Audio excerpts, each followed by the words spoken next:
Mahigit 411 billion na supplemental budget ng Puerto Princesa para sa kasalukuyang taon, inaprubahan no sa ikatlo at huling pagbasa. Mabamo sa balita, Girly Kadash.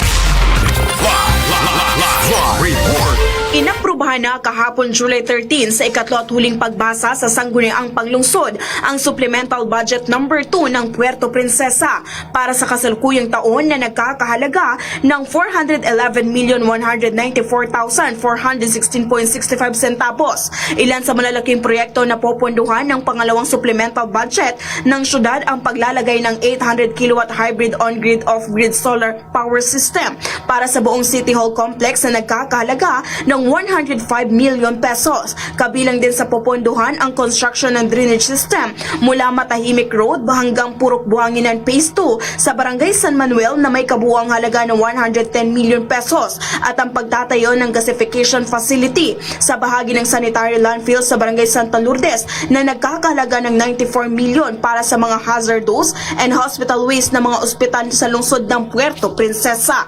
Yan ang balitang atid sa atin ng numero 1 kape sa bansa. Ito ang Premium D3 Coffee Mix na kapag kape ka na gumaling ka pa.